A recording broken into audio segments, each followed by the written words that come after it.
Hello, dear readers, and welcome to another episode of the Epic Photography Podcast, sponsored by Platypod, the world's most compact tripod base. Now, joining me today is Cathy. Hi, Cathy, how are you? Hi, Sian, how are you? Good morning. I'm good. Yeah. Morning? Is it morning? It's morning somewhere. It's morning somewhere. So, I mean, we've been so busy, and so just looking at the background there, I know everything's still very neat and tidy, but you are moving house at the minute. So how are you going with that? The boxes are shoved over there somewhere, like you can kind of see the edges of them. But I am moving house, and looking forward to it now, I suppose. But it is a nightmare. It's a lot of work, but you know, I'm getting there. Yeah. And then, of course, you never realise how much stuff you have until you start packing it away, and you think, oh, there was that. I found that. Or why do I still have this? Well, do you know what? Funny you say that. I have a list of like, you know, stuff that I haven't found throughout I would put it somewhere and I've never come across it since. And I'm like, I hope I find that now. You know what I mean? Because you're literally going through everything, you know, as you're clearing out and as you're packing up and, you know, and especially this office, you know, I thought when I put everything in this, I'm going to be so organized and, you know, things get thrown in and, you know, but I'm hoping now my new office in the new house, I'll be super organized and I'll have everything in the right place and cables. I actually got sandwich bags in IKEA, right? And I put all the, you know, cables into the bags and I just have a drawer of cables and all the ones that are the same are together. Now that's probably about as organized as I got, if you know what I mean. But, I'm the same with you there on the freezer bags, and then I kind of like write, you know, USB or USB-C cables. The thing is, I only ever use one at a time, so there's like a whole bag of cables. There's like, spares, just you know, in case we lose them, which I often do. Or like in years to come, people will be like, you know, they'll dig them up if you know, from I don't know, a million years time, and go, what's this cable? What do people do with this? What is that? Yeah, you know, it's like the kids when they see a tape recorder and they go, "What's this?" Yeah, I know. Oh, don't even talk to me about that. This week, I think I've seen so many things on Instagram and Facebook about, oh, this song is 20 years old today. I'm like, oh, don't even I'd say. go back further, Shan. I'm not even going to say how far. Oh God. Anyway, so we just always says we're just going to get on and have a general chat. So like, we're kind of thinking, what would we talk about? And I was like, I had said to Shan, I says, well, you know, when I was talking to Kimberly in a chat a while ago, she had turned around and said to me, why don't you just talk about like how you make your clients comfortable and how you settle them down or how you or how you direct them in but you know the way you can get some real stiff ones, you know, that you just can't, you know. So anyway, so here's the whiskey. Oh, I could tell you one or two things now. But so do you know what? I'll start off, right? So basically, how do I like settle and talk to a newborn? I'm going to start with the youngest. So basically, here's the whiskey. Right? Can you just top up the? So when the baby's there to settle it, right? The words I have for the baby is shh, shh, shh, and it's just keeps going. I keep going, and believe it or not, that works. Really? There's actually a shusher. There's a little shusher thing you can buy. Yeah. And a lot of newborn photographers have it. I don't have it yet, but I think I'm going to have to invest in it, you know, because the amount of times I sit there and go, shh, shh, like, and it's like that white noise. Now I would have an app that has the white noise and I have it going all the time. But, it's just that I suppose when I have the baby kind of up in my arms and I'm trying to settle the baby and stuff, it's not, you know, near there. It's very relaxing. So that's the newborn anyway. So what do you do? Obviously, it has to relax them, but do you want any sort of like expressions? Do you do any kind of like? Well, they're only about 3 weeks old, so I do. Oh, right, okay. So the expressions are just kind of, bodily functions. Yeah, they probably can't see me anyway. Apart from a pink glow from the hair, you know. You know, but no, they're too young at that stage because they have to be done within the first 3 weeks. You know what I mean? So so then you're moving on to toddlers, right? And young kids. So basically for them, I have this. I have to probably pull away from the mic a bit when I do this. I have this noise that I do, and it sounds like a duck, right? So I say to the kids, "You don't have a duck in this camera, but he only makes a noise when you know you're really good, and you know." Then sometimes they have their head down and like, oh, that duck just won't come out till, you know, you put your head up. And I might try a mother and father and just say, like, if you put your head up, and I see if the duck will make a sound, right? So the mother puts the head up and I go, right? So next to the child, you know, That's looks a really up. good duck sound. Yes, That's a really years of practice watching really good Donald duck Duck. When I was a kid, I used to try and talk with him. Like, I'm not even going to do it here. Oh, please I'll show do. you off camera. Please do. No, I'll skip that just now. I'll just stick with the duck sound. So anyway, yeah, so the kids are like looking and I'm saying, I swear, you wait now and see. I says, you look up there and you smile and you do as you're told. That duck, so I'm forever doing the, there he is again. Did you hear him? And they're like, yeah. To be honest, I would respond to that. That'd be awesome. Yeah, yeah. So Where's like that the younger kids kind of like, so when they get a little bit older into the school age, about 5, 6 for school photographs, I have this toy. Well, I think I mentioned it in a previous podcast, but I have this toy that's a load of string of sausages, right? Yeah. And I got it. It's a dog toy, and I got it in the pet shop, and it has lots of different faces. So it has a sad face, a smiley face, and one has glasses, and you know, stuff like that. So it has different. So I go, so which one are you? And I'm like, oh, you're the grumpy one just now. No, I'm not. You know, stuff like this. You know, so those sausages work a treat, and you know, I always get the kids, you know, to smile and to look. And as I said in another previous podcast, there was one girl who just told me straight off the bat that she was not smiling. She was not going to look. She doesn't smile in any photographs. So I got her. Yeah, she was 7. 6. Oh, wow. No, she was 6. And she was saying, I'm not going to Yeah. smile. No, Okay. she was that. I don't do smiling. I don't smile. And I got her smiling. And her mother bought every single photograph 8x12 because she said to me, she goes, we never get her to smile. I don't know how you manage that, you know? So, yeah, so that's the kids. So then moving on, teenagers are a nightmare. Do you photograph teenagers? So I've done some, but not at the moment. I am going to start doing a few more. So where I'm based on the Isle of Wight, we're going to do some more family portraits and things like that. But I haven't at the moment. It tends to be the only teenagers I tend to photograph are models. So they're used to being in front of the camera, or they're a new face. So their modelling agency has said, right, you know, you're going here for a test shoot, but of course you want different poses from them. You want different expressions from them than what you would for a family shoot anyway. So how would you manage that if they don't have what you're looking for? Can you direct them and? Yeah, basically, just direct them really. And I always find, you know, obviously when you start out with somebody, you know, they are obviously a bit nervous, a bit shy. So while they're in hair and makeup, I kind of just talk to them, ask them a bit about their background or what they're into, get a bit of information. And then, of course, when they come on set, I can use that information to ask them questions, and it relaxes them. They get into it, and to basically have a chat, and they just think it's just the areas there. Exactly. Yeah. I mean, I do that with brides and bridesmaids. So while I'm in, you know, during the bride prep, I would give them all. I says, right, this is what you need to know now, and you know, I'm just explain how to stand, and I go through everything with them. Yeah, and so I find it saves a lot of time as well, because when I'm posing them later on, they're straight into that. Yeah, and the bride is straight in, because you get some that think that by putting their chin right up in the air, you know, that, you know, the chin goes up, that they're pulling the, you know, the neck back, and you know, but so I do all this, and I have to say, and I have hand signals. Now, this is, if you're looking on YouTube, you probably see it, but I basically have my hand out and I say, pretend your chin is on my hand, and I get like kind of mirror. I say, like, you know, to mirror me. But I said, when I pull my chin, or my hand, sorry, towards me, you pull your chin out.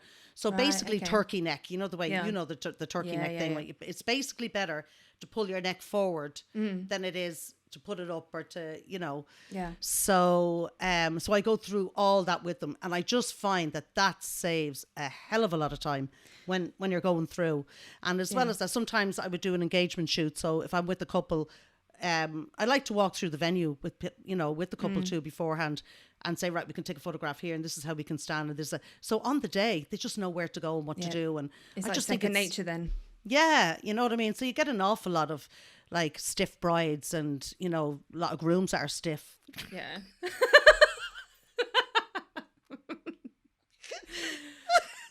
Someone pass a whiskey, quick. Okay, hang on a second. Right. Let me get a lot of stiff couples. Anyway. And believe it or not, this is actually our second take on this. We did a first take and I forgot to press record, silly me. And we had a few things in there as well. So for those listening to this, you're being treated today. Yeah, exactly. Yeah. We have to try and behave to a certain extent, you know. But like that, even with the wedding couples, actually, do you know what? I think I got this from Vanessa Joy. I was at, was it WPPI or one of those events, and she was saying about, the couples walking and holding hands, and, so to do like a drunk walk, right? Oh, yeah. Now, some of them over exaggerate. They act like they're more pissed than they are, drunk. So I have to go, now take it easy. And I'm like, oh, that's grand. I was like, the Irish have no problem with that. And even if they don't drink, like my last groom, actually, he was teetotal. He didn't drink at all. But I'm sure saw plenty of others that did. So he knew, right? So, but I always go, like, just basically walk, hold hands, like you're just having fun and kind of, looking at each other and laughing. And, just from that alone, you can get loads of shots. Yeah. Do you know what I mean? Because it's something that they're doing naturally. And if they are stiff, it's it's a good thing for them to do. I find give them something to do. That's what you need to do. You need to give them something to do. To make them less stiff. Yeah, and if they are... That's the wrong way around though, isn't it? You want to loosen them up a bit. So like sometimes I would say to the groom, if the groom is a bit rigid, I'll say, right? I would say, okay, so the wife is at home, she's at the cooker, she's cooking away, right? You're after coming in from work, you want to surprise her. Yeah. So, and she doesn't see you coming, she has the ear pods on, and she's dancing away, cooking away. How would you just come behind her? And so it just makes them laugh, and they say, oh, and they come and put the arms around, and then they go, oh, and and they look up, and so that kind of. So I always find if you give them something to do, if they feel like that, but then again, you can get couples that, like, okay, that photograph or that couple in Miami that I photographed with Stephanie. My God, we didn't even have to give them any direction. They're was brilliant. Just oh my God. It was like, I said to Stephanie, how easy is this? Yeah. They were just naturals. But it makes a difference, doesn't it? If you have a couple that say, do you know what, we're up for anything, tell us what to do, or we're just going to do this, or how about we do this? It just makes your job so much more. I just find that the Americans will just throw everything into it. Sometimes the Irish are a little bit more reserved. Do you know what I mean? Some of them are reserved and they're a bit embarrassed about, kind of, don't have to do that. Like, stuff like, But that's what I find. When you give them something to do and you do something that's fun with them, sometimes I would do a fun shoot with the couples and their bridesmaids and grooms, and it kind of breaks the ice a bit. Yeah. So I've lots of stuff like that I would just say to them, and, especially if you want to kind of, so if the bride is, looking kind of with their head down and I have him to the side, but I want kind of a little smirk. Sometimes they can't do that. They either go from big smile to no smile, and, so I'm and like. that awkward one in between where it kind of looks like they're constipated or something. You're like, no, not that one, not that one. Yeah. So I'd be like, okay, sniff her hair, pretend it's a flower, and close your eyes. So when probably people are going to be listening to this going, okay, close my eyes and go.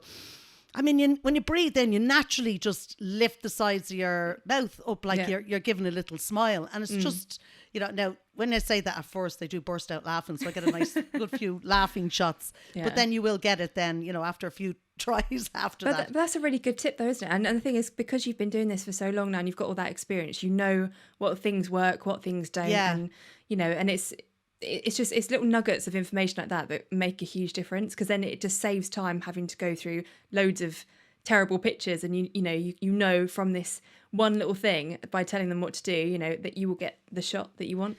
Yeah, I mean, even the last couple, actually I'm going to put a reel up later today, but hopefully I'll get it done today, but the video is on my Facebook page. But that girl, the bride, right, when I went to visit them, she's like, oh my God, I hate getting my picture taken. I hate photographs. I'm just not photogenic. And, she was so like, I'm dreading this, you know what I mean? Now, my God, when you look at those photographs, you do not think that she was dreading those. Like, she had a great time. We went into town. It was a wedding in town. And I says, look, we just bring it. You know, she goes, I don't want anything posed, or I don't. So I says, right, there's a place at the back of Camden Street. And I says, we'll get back there. It's full of graffiti all the way down. And now they were huge Liverpool supporters. And so the final was on. It was the FA Cup final, I think it was at the time that day, and they were playing against Chelsea. So there was a guy, spray painter painting a wall. And as we were going by, the two of them, you know, just kind of he went around this way and they went, ah, like that. So I put blue paint in, like, cause for the Chelsea colours, and kind of photoshopped them on the dress. Didn't go too bad with it. But you know, stuff like that. So they were enjoying themselves. I brought them into a pub. We got them behind the bar to pull a pint of Guinness. I brought them down down by Grand Central Dock, and there's a beautiful building there, the Marker, and it's a Marker hotel, and it's black and white. So I got her into the black square, him into the white, and we've got loads of ones like that. Then you have Bord Gosh Energy Theatre, and it's just silver with these big lines. It's just incredible. Like, all around there, like, you could photograph forever if you had the time. Yeah, you know what I mean? There's so much just in that one spot. But because it was in the one spot, and we were just going, like, I'm quick. I don't leave them at one spot for long. I just say, right, so walk up with it. So I gave them something to do. They had to walk by the Bord Gosh. All they had to do was stand in the boxes, you know, for the other one, and like, she was like, you know, God, you wouldn't even think, you know, that, like, she wasn't posed in any way, you know what I mean? So she just basically had so much fun. But I think that's the thing, though, isn't it? If you're giving people something to do, it kind of distracts them instantly, doesn't it? And then if you give them a prop, so obviously when you said about going behind the bar, pulling a pint, everything, it's something, it's a doing thing, isn't it? And it relaxes you, and, you know, and it's the same with, like, you know, say fashion shoots. I'll say not so much beauty, because that's quite difficult posing with hands and bits and pieces, but fashion shoots, you know, if someone's got like a nice garment on, they can, you know, swish it. And I guess the same with wedding dresses, and you know, or guys with their jackets, you know, if they've got something to hold and put their hands, because hands are quite an awkward one. Tell me about it. That's why I always say to the grooms. So when they do the thing with their brides, I go into the grooms, I'm saying, never leave your hands just hanging. Do something with your hands, whether it's in your pocket, whether it's holding your jacket, or whether it's, do you know what I mean? Or holding your, like, do something with your hands. Just don't leave them set, like the two of them hanging just straight down. Do you know what I mean? So, you know, I had one groom that was like, just did that the whole time. Just kept that, and I had to keep saying, can you put the arm around her waist? Can you put the hand? It was just naturally just leaving the, you know, the hand hanging. And she wanted one particular shot, and it was the two of them kissing, and the bridesmaids and groomsmen were supposed to be like ignoring them and doing selfies behind them, you know, with their phones and stuff like that, you know. And they pulled in for a shot, and they were supposed to be kissing. So after, I'm going through the computer, because we've done it a few times, and I said, oh my God, this one's brilliant. Yeah. But his hand was hanging down. Yeah. But it looked like it was hanging in front of him, and he was leaning forward, so it looked like he was actually gripping himself, if you know what I mean. Right. So I was like, oh my God, that did not look good. So I had to go through all the photographs, and had to Photoshop his arm out and put another one on with the, you know, with the arm around her. Yeah. But when she looked at that, she goes, oh my God, you even put your hand on my waist that time. And I'm like, yeah, you did. You know, oh yeah, I did. Oh, I didn't tell them. I did a bit of photoshopping, but extra £100. You're welcome. Just I mean, I think we all do that. I think we all do a little bit of photoshopping and don't tell them, you know, because if you certain things like, you know, especially with the sidearm, you know, you'd probably find that, you know, when the arm is up against your body, it does bulge out at the back. Yeah. No matter what size you are, you could be a size 4. But if you're out, you know what I mean? So it's all about, it's the angles and placement, isn't it? Anything dead flat against your body, it's going to be squidgy. So it's always about creating angles. This is it, yeah. And giving...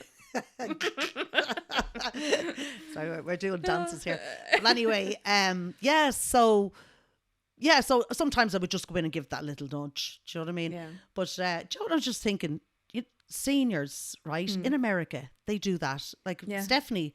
Like her friend Tammy, like she's a really good senior photographer, and you know, and Kevin as well, another guy, and they'd be like, oh my God, like, so in Ireland, do they not do this? I'm like, it's not really a thing. Do you know what? I really wish that they would, because it would just be the best thing ever. Like I said again, a lot of the models that I photograph are between the ages kind of probably 16 and 21. Yeah. And also, you know, like senior ages fall, I guess that is the same. How old are seniors in America? Are they 18? No, they'd probably be. They're probably between 16 and 18. I really don't know. Yeah. But those images, though, they get some really fabulous images, like of people doing their sports, wearing their prom dresses, and everyone wants them. Like that is it's almost like a rite of passage, isn't it? Of having a senior photos done. The way I feel, right, is that when your kids are younger, you're taking photographs of your kids growing up. Yeah. You know? And so you're constantly photographing them. But once the kids get to the teenage years, they don't want mammy there. Oh, stand there and take a picture. Because I know my kids tell me to, you know, to disappear off.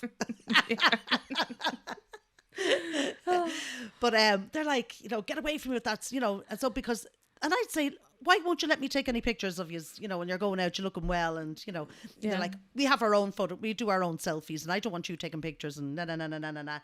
So you don't kind of get those with most kids, I suppose, in Ireland. You don't really get those professional photographers at that age. Yeah. So I think that, you know, I think it just needs somebody to kickstart it and to kind of get it going. Maybe we should try it. Just see what happens. Yeah. Try to squish in what I have. Yeah. Here, but, you know, but I just think it is a good thing, you know, to kind of to do for kids that age. You know what I mean? Because, you know, and I, like in the UK, I don't see it in the UK. I don't see. No, it's not. There isn't. I don't see anything here at all with that sort of thing. And it is a shame because I look back at, say, when I had my prom and my friends, and I thought it would have been so good to have some really nice pictures, but kind of showing my personality at the time, what I was into, and I mean, we'll have the Debs, just the Debs dress, and they have that, and they get those photographs, but that's in a big ballroom type dress. What about in t-shirts and jeans in a real cool spot in town, or just like cool or something, cool photos? Do you know what I mean? And I'm sure they would love them for their profiles, you know. So absolutely, I think we might have to sort that out, do you? Yeah. You heard it here first, guys. We just get the summer over with. Go on. Yeah, if any of our readers are already doing that, if you're photographing the equivalent to seniors in the UK or Ireland, we'd love to hear from you and how it's going. Or Europe. And I'd love to see your photos. Or Europe. Just see, is it just world. or the world Except, or the world? Is it just an American thing, or you know, is it? Like, I don't even know. Do they do it in Australia? Do they do it? I don't know. You know what I mean? Like, you know, I know people listening around the world. Let us know. Is this a thing in anywhere else other than America? Yeah, because it should be. I think it should be. Yeah, I think we're going to have to sort that one out. So anyone out there, and you're looking for a genre, that might be the new thing. It might. You know what I mean? So think about it. But So any other posing tips for? Do you have any for? Well, I mean, when it comes to, obviously beauty is a difficult one because it's obviously just expressions on your face really, but say the hands are the main one. And again, just what you said earlier about never having a flat hand. So for those that are just listening and that can't see, just never put your hand completely flat against your body or your face, because it just makes your hand look even bigger. And it's just one of those things you just don't want to have in your. You don't want your hand to be bigger than your face, basically. Yeah, exactly. Like with a lot of them, I do say to them, but you think of ballet hands, and when you say that, because your ballet is very soft and very, you know. So I say think ballet hands, and then they do soften their hands. Yeah. But and sideways on as well. So rather than kind of like putting fingers against your, if you're doing for beauty, instead of putting your hand flat against your face, you'll just put like your fingers against your face, kind of thing. So it's a lot easier to do it on a model rather than on myself. It's difficult. I know it is easier because you're looking at them, so you know what you're looking for. Yeah. You know what I mean? But exactly, but when you're here trying to explain it, it's that little bit difficult. But I was thinking so we'll kind of move on because I just want to ask you something about the photography show. Right? Yes. I believe you're speaking at the photography show. I am. I'm very excited about this. I actually have 2 talks at the show. So I've got one on Behind the Lens stage where I'm talking about this is ME. And so I don't know if the readers know, but I was diagnosed with ME before the pandemic. and I'm going to be speaking about how that affects my photography business and how kind of living with ME has changed things. I've had to adapt and everything else. So that's going to be a very personal talk for me. So it's a bit nerve-wracking because I'll I'll be be there, sharing some and so will the rest intimate of information. Yeah. Yeah. I'll be there to give you support. You'll be fine. Thank you. Yeah. And then the other one is portrait takeaway. So I'll be talking about just some really good tips to take away from the show that you can get started in portraits. So See, God, that's hopefully, brilliant. Yeah, I'm looking forward to hearing that now. Like it's great when you're sitting there and your friends are up on stage, and obviously Peter works one of the stages. I think Dave Clayton is on the other stage, and Hilmar went up once and she did a talk on the stage, and she got Peter and Dave involved. God, that was hilarious. And she brought out a turkey because you know what Hilmar is like. It has to be funny. Yeah. But I'm really looking forward to this year. Like, there's just so many really, really good. Well, the thing is, there's so many of us going from Team Epic, and there's a lot of our American friends coming over, and it's just going to be a huge group of us, isn't it? There is, yeah. Like it's just going to be like one big party, really, isn't it? And oh my God, and even Kaylee's coming over. Kaylee Greer is coming over. So like we always hang out with her then in Photoshop world, and she's so much fun. Her and Sam, And so I heard. So I just seen when I got, So if you're on Instagram, go to the photography show, and you'll actually see the lineup. There's some really great, on the big stage. On the super stage. Yeah, the super stage. Yeah. So I was there going, oh my God, I have to watch this person and I have to watch that person. And, and my friend Julie is coming with me. So Julie is, she's wildlife photographer, and she is just there going, is there any wildlife photographers going? And so I says, let me see if something comes up. So I messaged her and I put Mitty. So Christina Mittermeier. I think that's how you pronounce her second name. I'm really sorry if it's not. But I think so anyway, so I know Julie follows her. So I sent that to her. So if anyone wants to see what Julie's work is, she's at Bubbles, I think _ Bubbles Julie on Instagram. But she's just so much fun. Like, so we're going to have so much fun when we get there. I think, even Platypod is going to be there. So Larry and going to be there, so they're all going to be there. I think, yeah. It's going to be pretty much the whole group, almost. Yeah, almost. Scott and Eric aren't coming though, unfortunately, are they? Not to the photography show. Not that I know of, unless they surprise us. No. Well, that'd be a good surprise. That would be a good surprise. Hint, hint, guys. Yeah, hint, hint. But they do have. They have just announced Photoshop World, which is at the end of August, the start of September. But it's online again this year, obviously due to COVID and bits and pieces. But perhaps next year it might be in person again. I hope so, because I hope so. Photoshop World's always a great, great time. Yeah, really I hope so. And I know the walk, they're thinking of going ahead with that this year. So we have to wait and see the dates for that and see what's happening with that too. But it's just great that we can all get back and see each other again. You know what I mean? So yeah, I know. It's been too long. I know. Too long. So come here. Who are you looking forward to seeing on the big stage? Oh, well, obviously Kaylee. Yeah. I'm super excited to see Kaylee. Chase Jarvis. So I absolutely love Chase Jarvis. For those that don't know, he does a podcast, which is, he always has people on as guests, and it's always very uplifting.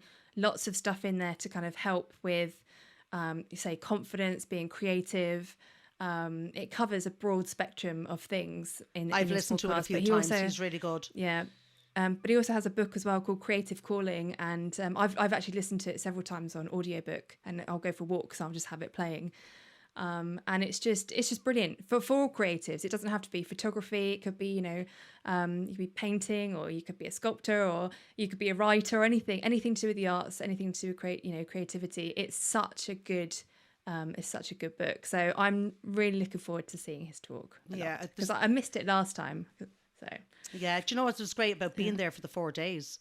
You can go see them all. Do you know what I mean? So I never just go for one day. I just go for the whole lot, the 4 days. Yeah. And then go to everything. But I'm looking forward to seeing is Roberto Venezuela. Yes. He is. Now, apart from being an amazing wedding photographer, he's so much fun, and he's really I've seen him talk on so many times at different events, but I still go to them and I still watch them because he's such a nice guy. He really is. And I was saying to you earlier on, I actually have one of his books here. I actually have a couple of books because the rest of them are in the boxes. The weight of this. Oh wow! So what's that one? The wedding storyteller. And he tells the story. Now he'll probably do it. I'm not going to tell you how he took that shot that's there, but it's stunning. It's really good how he done it. But I leave that to him because he might explain it at the show. And we'll have to what? Sorry, go on. I said he might explain it at the show, so I don't want to tell people, ahead of time. So if you're going to the show, go watch Roberto. Go buy the tickets. But he's a nice guy, and like I got him to sign that for me. I think that's signed. As far as I know, yes. Double check. Yes. See? All signed. Oh, that's brilliant. Yeah. So I was at the Rocky Nook stand where I buy all they'll be there. They should be there, I think. I don't know. They've been there every other year. But yeah, Rocky Nook. I went to the stand and he was there and he signed it for me. So I actually got a few people, to sign books while I was at the Rocky Nook stand, buying them, and or if I didn't, I'd go find them. And I think I was in Photoshop World once, and I got Glenn Dewis's photograph it like a thief, photograph it like a thief. Oh yeah, that one isn't the orange one. Great book. And so he signed that for me, and then Dave's How I Do It in InDesign. Yeah, brilliant book. And that's another thing I want to learn as well. Like when you do photography, do you not find you want to learn InDesign and you want to learn Adobe Illustrator and you just want to learn everything, don't you? So the funny thing is, I do a lot of work with PR agencies. So I work on their client campaigns. I do like images for them. They'll send me a brief and we'll work together to come up with something. Actually, quite a few times I've had to do things for them in InDesign. So I've done brochures for clients, and honestly, I hadn't used it before. Didn't have a clue, but I just said yes. I'm going to go for it. I can do it. I'll figure the rest out later. And they didn't realise that was the first thing I'd ever done. Really? in InDesign. Yeah, it was just kind of YouTube videos, reading up, and just finding out bits of information. How do I do this? Exactly, yeah. But that's how you learn, though, as well. That's it. So you throw yourself into the deep end. It's like everything else. Yeah, throw yourself into the deep end. I mean, it's like everything with photography. You want to learn something, take the camera out and use it. Don't just sit there on YouTube all day and try and take notes, because it's not going to work unless you go out and you remember, because you're not going to stand there and go, oh, let me take out the notes here now and see, go out there, and it's trial and error, and by making mistakes you learn, so. And also, like, as soon as you start learning, say, Photoshop and Lightroom, because of the Adobe platform is so kind of uniform throughout all of them, I find anyway, it's easier to go into InDesign and go, oh, okay, so that's probably that's there, and it's all kind of laid out for you, and I just find it a bit easier to kind of use. And same with Premiere Pro as well. So I was using Final Cut Pro before to edit videos, and I didn't want to make the transition, but I thought, well, I've got the whole Adobe Creative Cloud, so it seems a bit silly to not use Premiere Pro, and started using it at the beginning of this year. And actually it's just everything integrates together. So I think once you establish yourself using one software in Adobe, the rest kind of just come. It's a lot easier. Well, I did say after I move, I'm just going to start getting the whole suite. Do you know what I mean? Because I'm moving to the country. I'm selling this so I can be mortgage free and live my best life. I'm going to buy a camper van. Yes, I am, and hopefully a boat. I'd go down to Shannon. But so that's because when you're in the middle of Ireland is not a big country. Do you know what I mean? So like it's like an hour to Sligo on the coast, all around there to like. Mayo, Galway, Connemara. I love the west of Ireland. But if I was to go all the way to the west of Ireland, coming back to Dublin, once a week to see my dad and, a few other, it just take me twice as long. So, being in the middle, like, suits me down to the ground. So if I get a camper van, oh God, I'm gone every weekend. I'd be photographing you. If you follow me on Instagram, I'll probably have you driven mad all the places I'll be going to. But was something else I was going to say to you now? I can't even think. But God, we're probably running out of time. Are we near enough the time? Yeah, have you? We've got about a few more minutes to go. So okay. Well, just before you go, speaking of Rocky Nook and the books, Dave, I'm hoping Dave's book will be out. The one, the Eiffel Tower Effect. Yep, the Eiffel Tower Effect. Yeah. So That's should be in print by then. I think you can probably order it. I think he's got another one out as well, but is that an ebook? Is I it think that it's one? the That's Art the of ebook Travel. just now. I'll have to. I'm think sure so. he will. I have to double check. I mean, he has the stories. Go onto his Instagram. You'll see it. But so even though, right, you can get it kind of the ebook and whatever. I want to have the actual book. I just like having. There's nothing quite like having it. I just have like, even with like the other ones are gone, but Affinity, I have the Affinity software book, so that's another thing. Like, even though it's like I just want to know how to use them all. But I got the publisher one for Infinity too, and the books there, and obviously they're going to be at the photography show. God, brain freeze. That's because I only had 4 cups of tea this morning. I need another 6. But that's our good friend James Ritson, from Affinity Software. He does be there. He's good fun too. Like it's not only the people that are in the podcast that are going to be there, it's the people that we see every year when we go. Do you know what I mean? So it's a really good close-knit community, really, isn't it? And I hope it's been no, I was going to say I hope Bridget and Ben come as well. Bridget Gather Cole Day, and she's in Ben. They're just, the two of them are. Well, when I met them, I thought they were nearly half their age. They're like, they're so baby faces, the pair of them. Honest to God. Yeah, they're just the nicest, sweetest couple. So hopefully they'll be coming too, and we meet up with them as well. But so when I get Dave's book, I'm going to get him to sign it for me, because I just think it's nice to have books, especially if they're friends and the people So definitely. Just add it to the shelf. I think Scott Kelby signed my books. The ones that he brought out originally, they're like a series of 5 books, and it was kind of going through the portrait series.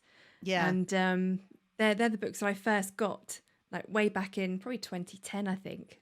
Yeah, I'll say 2010, when he did Shoot Like a Pro tour over here in London, where we met we met Dave and Pete as well, and do you know? I only just when